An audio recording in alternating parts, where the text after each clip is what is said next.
What is going on, guys? Welcome back to Everybody Eats. This is the Firefly Review Board. My name is Abhi, and I'm joined by Eddie and Fumba. And today we are going to be talking about The Last of Us Episode 2. So, a lot happened this episode. We're chugging along in the story. What did you guys think about it? Just overall thoughts of the episode? I think it's one like right off the bat, the production design of this episode is phenomenal. I mean, obviously the first episode does that really well, but actually being outside of the quarantine zone, and the kind of mixing between, nature taking over urban areas, I thought was really, really interesting. There's this one shot that like just sticks in my mind of Ellie laying in like this like grass patch that's in like the middle of a building, and it's an amazing way to like open up to the scene. So yeah, for me it's a really, really beautiful, and they're continuing to make it like a really beautiful series. Yeah, Yeah, that's my first initial I reaction. really like the practical aspect, like the practical design, like what Eddie was going off of. It's really cool to see these, like this dystopian landscape in real time, like or just on screen. It's really dope how they're pulling it off. When I saw the trio walk into the hotel with the water, um, everywhere, that to me was such a great. Also, I mean, it was great staging, and it was great, just a great set. But I really gotta say, Neil Drunkman did his thing in terms of directing this episode. Like, I think this is his episode that he directed, and he did a really good job. I was actually really impressed. I mean, it makes sense. He made The Last of Us, but like Yeah. translating that onto in real time, I imagine that it's a learning curve, but he did his thing for sure. Um, like I said, I think my prediction came true. I kind of assumed, like, I don't think Tess is gonna last long. Like I They did her dirty. They did her dirty this one. I'm it was sorry. We'll get to it. We'll get to yeah, we'll get there, that. but like the prediction was there. And I really liked the code open. The code open was. I think if this is a thing they're gonna be doing each episode, I'm here for it. Yeah. Like, I'm a fan of Yeah, it. definitely. I personally really love this code open. It set the stage of, yeah, no, this isn't like a regular zombie infection. Like, we got fungi, you're fucked. Exactly. Like, yeah, burn the city down. It's like, okay. Yeah, I love the episode too. I think it's cool. You see the pacing, especially playing the game and stuff. You're like, oh, you know what's going to happen next. And it's just like the first episode. They really are doing great at framing the actual game into episodic chunks. Yeah. Like the first episode, they started with Sarah's death, obviously, and then it parallels into him saving Ellie from the guard. And this one is all about framing Tess's like narrative. So think they did a good job with that. So yeah, what I'm saying is like I think they're doing a great job at actually like taking the game and translating it into episodes, which is hard too, but obviously like what we've said, like video games seemingly work better for a television format, and this is like the perfect example of that. Yeah, all the body horror they get into in this episode, like Yeah. they're really diving deep into the brutality of the world. So yeah, let's jump into the cold open. If they are going to do the cold opens, I like talking about that, and let's use this like beginning segment to do that. Yeah. What did you guys think about the cold open compared to the last one? Because the last one, obviously, they were introducing you to the world. This is also doing a flashback, but they're showing it from the perspective of an Indonesian doctor and researcher, and she immediately says, "Bomb." Like, what do we do? Like that really irked me in the beginning, because it's like you see this lady, she's obviously like a researcher, and she's like, she has an empathetic side to her. Like you can tell from the get-go, like she's going there, she's going to help these people or like figure out what's wrong. And then immediately when she's asked, what do we do about this? She says, bomb. Yeah. Yeah. I mean, I think that's one of the cool things that they're doing with these cold opens is it's unsettling, right? And they're really setting like the tone of like the film itself, or not the film, the series itself. And I also like the aspect of it as like a person who's played the games. like to have like information that's outside of the actual canon of the games, I think is something that's very interesting, and it stays within kind of the ethos of the games itself, but it kind of adds to that lore of like, how did in this 20-year span did we go from everything's normal 2003 life is, you know, Gideon stuff like that, everyday life, to we're in a post-apocalyptic world where there's fungi zombies trying to eat you and destroy you, you know. So Yeah. I'm a huge fan of it. I also, I mean, like the acting from it was really great. I really liked her performance with it. I was also a little surprised when she was just like, instead of just being like, we should go and look for person zero, she's just like, bomb it. What? Mhm. But I I mean, thought that I thought that was intense. like it makes sense though, right? Because I think Remind me Was not like, to that's hire what I would you. have done. Remind me not well, to hire you for the FDA, bro. Like, well, I mean, I feel like for a story so bleak like The Last of Us, it only shows to indicate how serious of a situation this is, right? Where it's like, no, this isn't a zombie infection. This isn't like something that's gonna be cured later on. No, we're talking about like a fungus. And I don't know the difference really until she said you gotta bomb the city. Because then the yeah, difference is there is no cure. Like yeah, you just gotta stop the infection.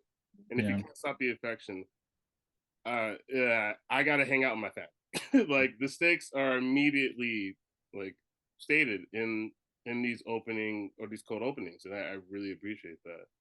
Also, yeah. yeah, it is kind of cool to see that it's taking place in Indonesia because when you play in the games, you tend to sort of forget this is happening worldwide.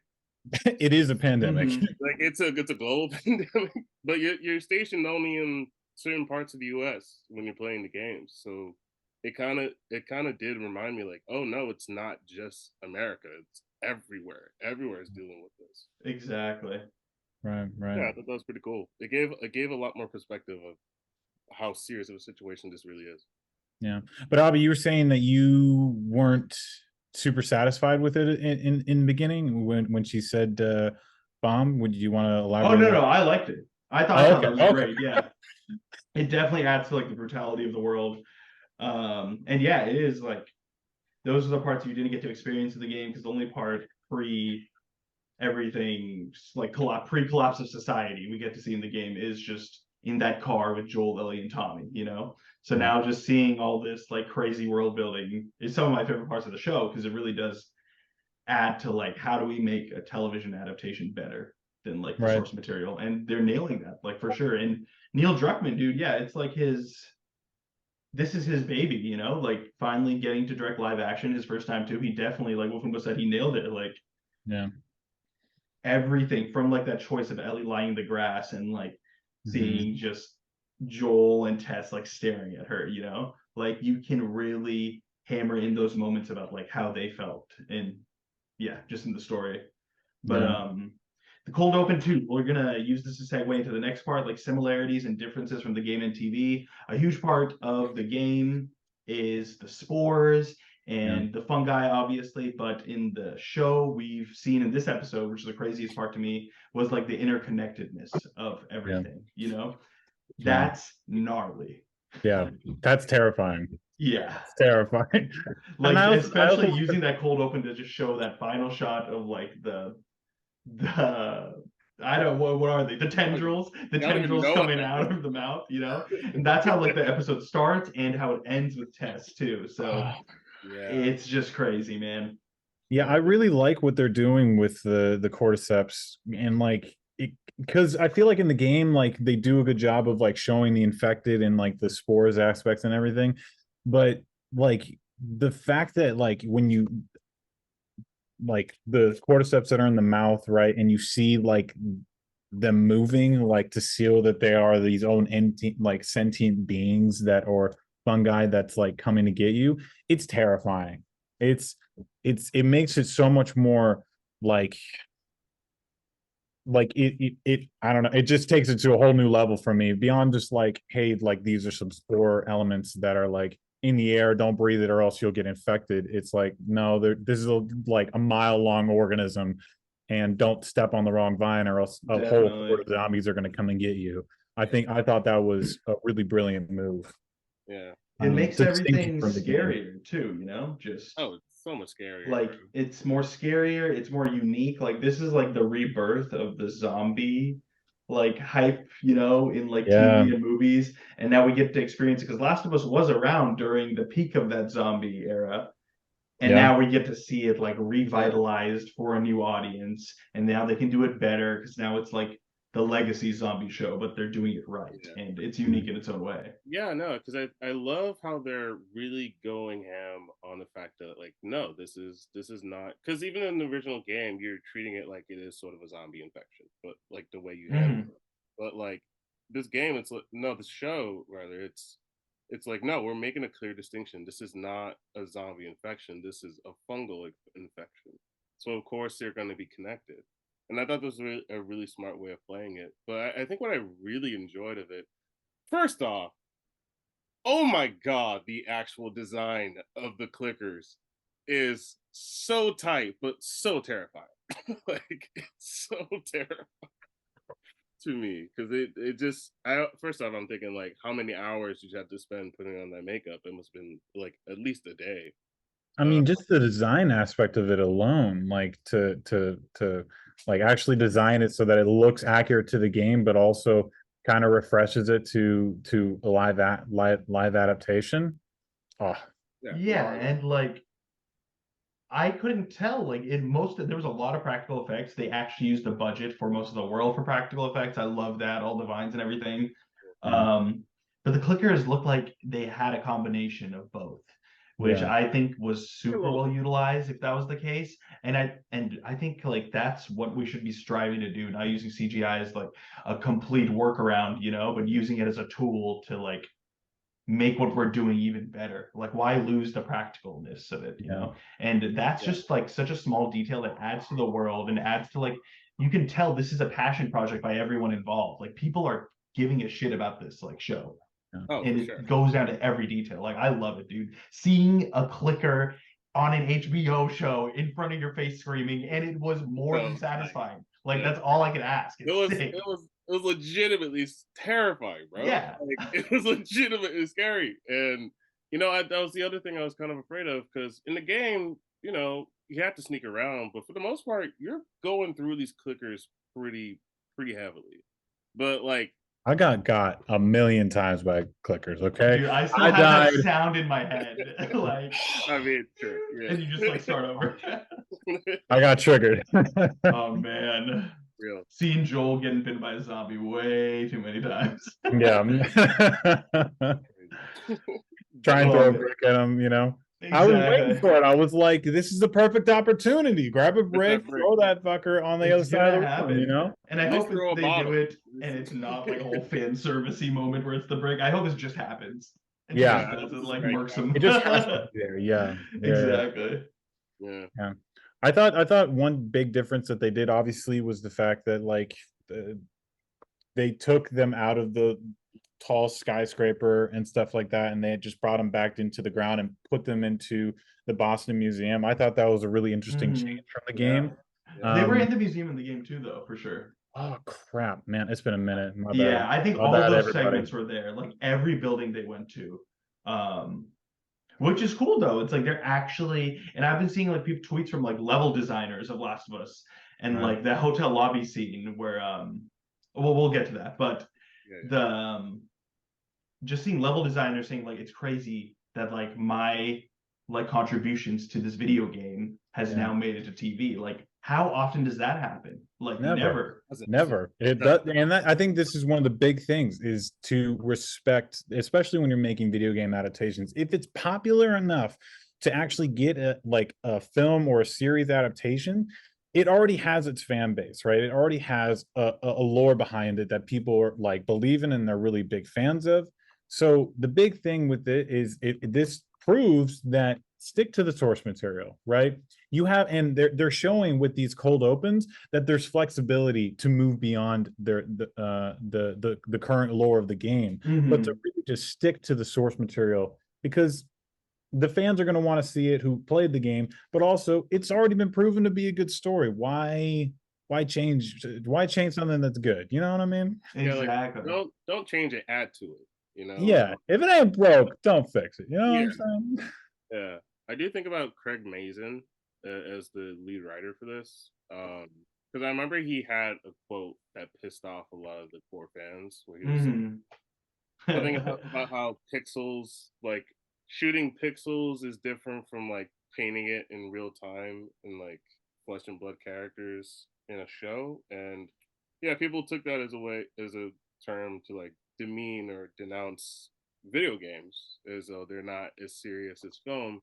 I really looked at it and I was like, no, I think it's just showing the limitations of film versus of video games versus TV, because you are looking at this, playing it like, yeah, it's not real. It's Yeah. not like it is a made up thing. It is a video game. But I remember him saying too, like, which got people pissed off, where he thinks it's the greatest video game story. And I would have to agree with part two. I played a lot of video games. I think there are games like Death Stranding, Nier Automata, and there are games specifically that I think will work better as a video game medium that are amazing. Metal Gear Solid too, you know, like. yeah, But in terms of, Last of Us is 100% more accessible as a story, but it doesn't undermine the actual like artistry that goes into storytelling this. Like there's an insane amount of restraint in Last of Us for like a narrative game like that. I don't think any video game has done that. Minimalism isn't a thing in video games for the most part, you know, especially like early in that era.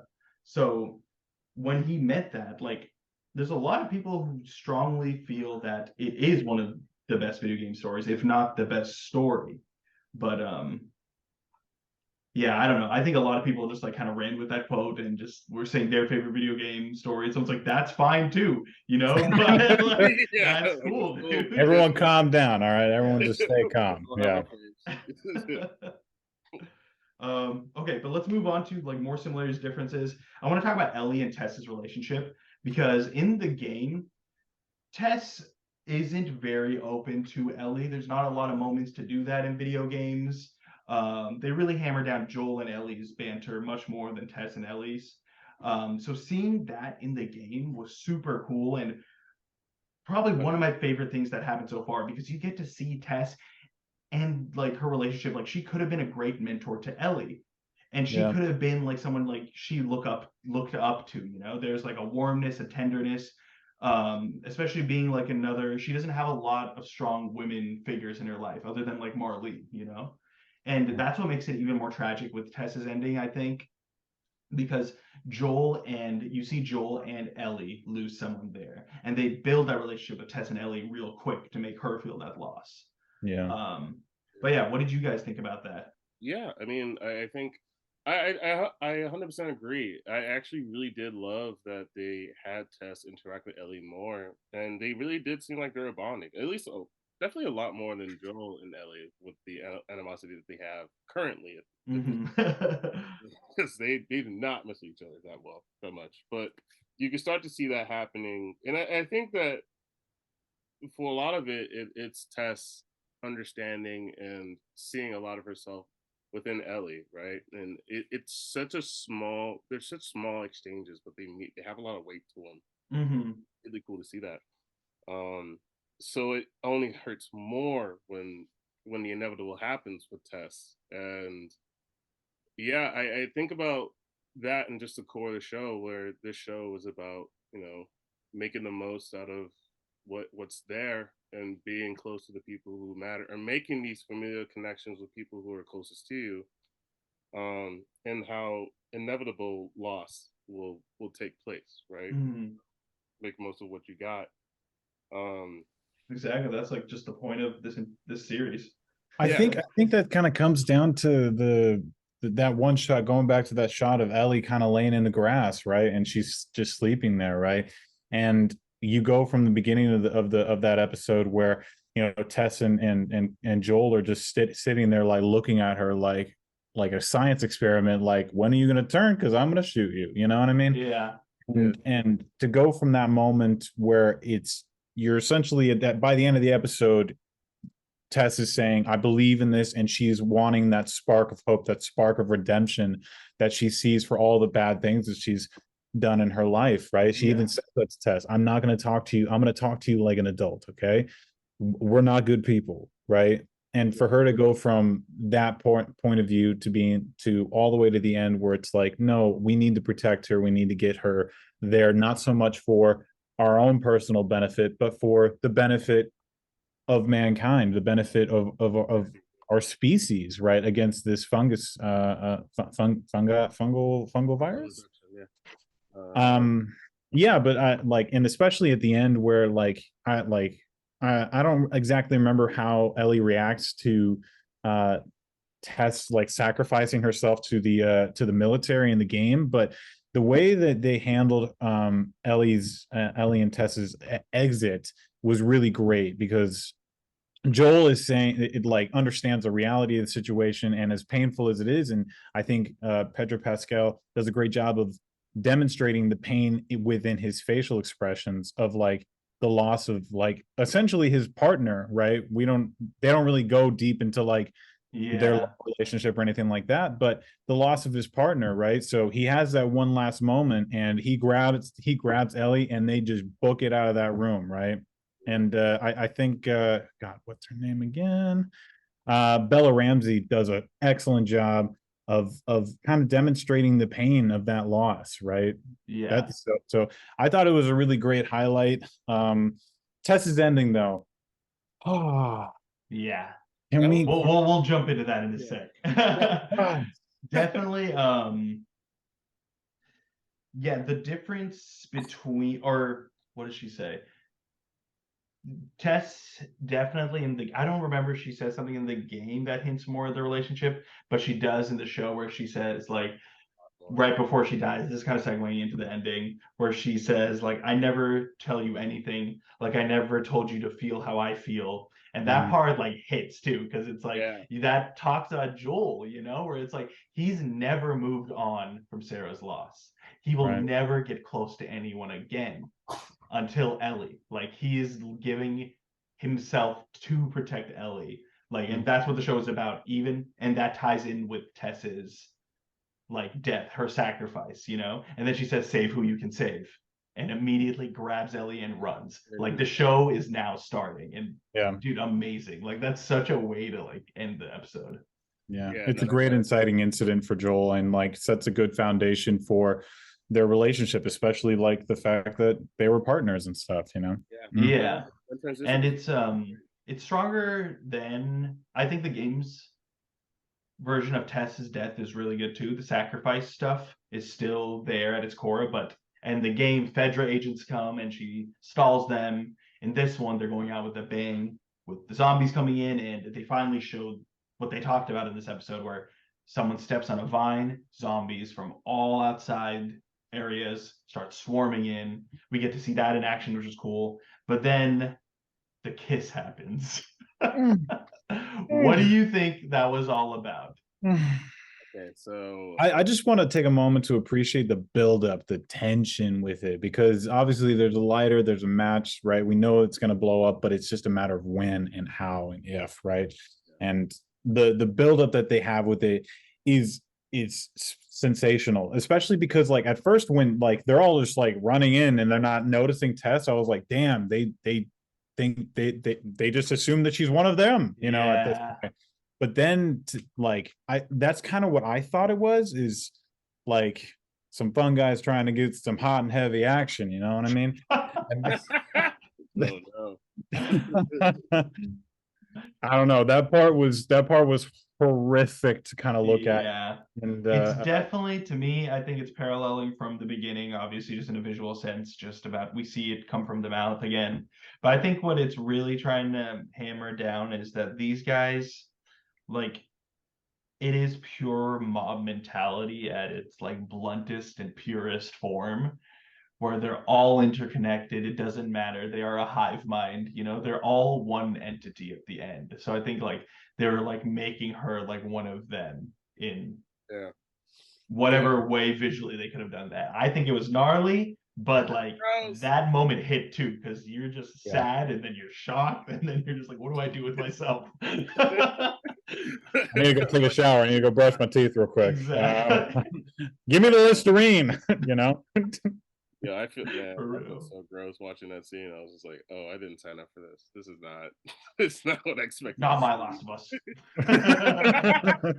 It's not my game. I was with it though, I Yeah, was, no, it's I cool. was, I was, I was very much with it, and because I think it they was could well have gone done. so Yeah. many different directions with it. Like they could have gone after her, and she could have been like they fighting them and fighting for the lighter and stuff like that. But to have like a moment that's like instead of like building the pace up further, to slow it down to like a creeping crawl, Yeah. I thought was really interesting and kind of no pun intended, I suppose, tasteful in its execution. Oh man.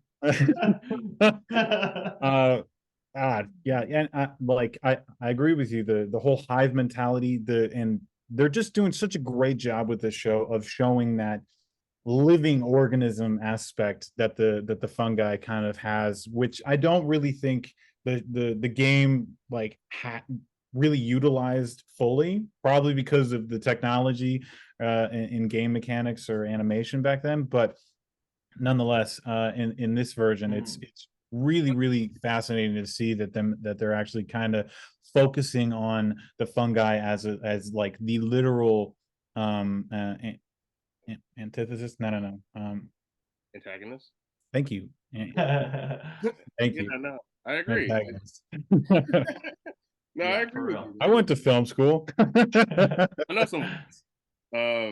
Yeah, no, I agree with you, man. I think that I do think that the interconnectedness in the like to do that in a video game, it probably was like a technological thing. But I also just think like again, you don't want to slow down the video game, right? Like you don't want you want to have that pace continue throughout. So when you have these segments, you don't want to like try to slow it down like you would in this TV show, because to slow it down to this extent was visually awesome, and it added to the atmosphere of that scene where this creeping dread that's building up. Like I don't know if that plays out well in the video game, because you want to keep that adrenaline pumping throughout. I think I guess moving right along.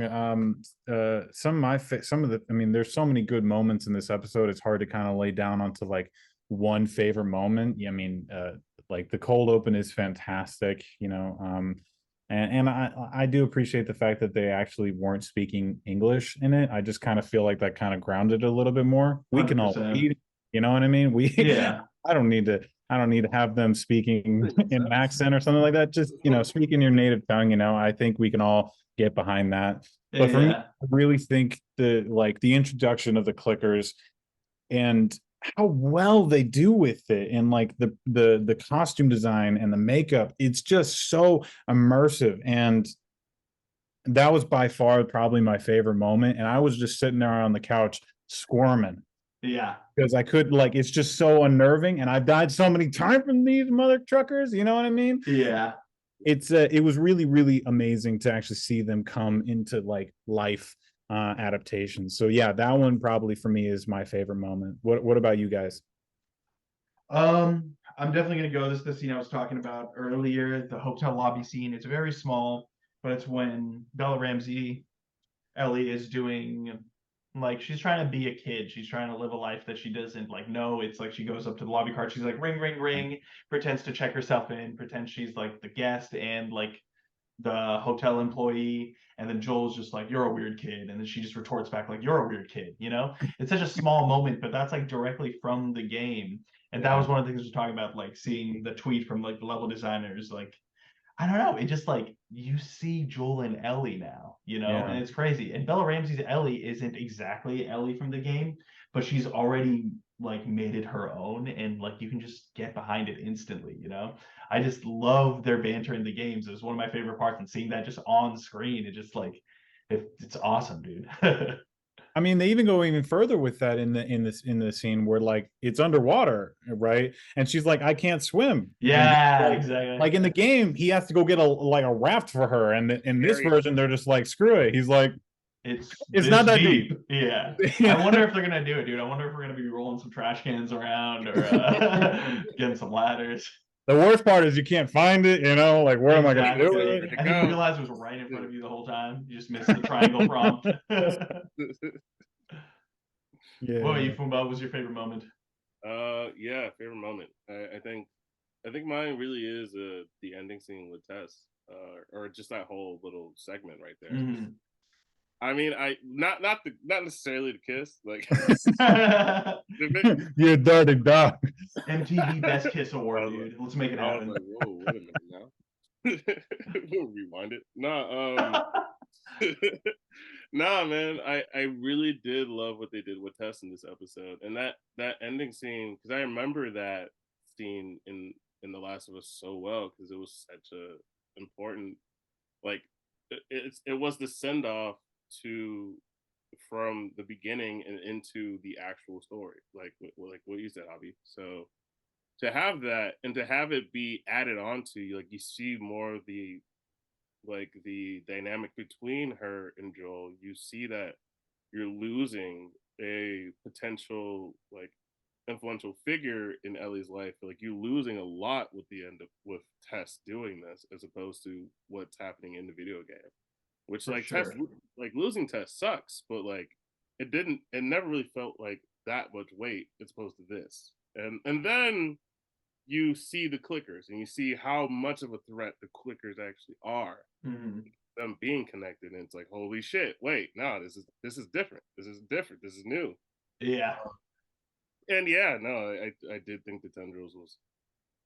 It always comes back to the tendrils. That was so wild, bro. I love it whenever we talk about it, we all just go, just sigh, just start thinking about it like, oh man. You did or dirty. They did. Yeah, But yeah, Neil Druckmann killed it, man. Yeah, we don't have too much time left, so let's do predictions for the next episode. You want to start, Eddie? I mean, I think they're going to keep going on this. I think they're going to stay faithful to the source material. What it looks like they're going to be doing is, I think they're going to be giving some more time with Bobby, I believe is the character's name, Nick Offerman's character. Oh, Bill. They're gonna Bill. Forgive me. Yeah, I think they're good. I think he. My prediction is that he'll be the cold open for that episode, and it'll kind of get us to where the story is going. But other than that, I think they're going to stay really faithful to the source material. So I'm very excited to see where they're taking in the future. But yeah, that's my prediction. Yeah, I'm in line with Eddie. Honestly, yeah, I think this is episode 3 is going to be the episode with Bill. So we're going to be seeing a lot of that dynamic. I am curious to see,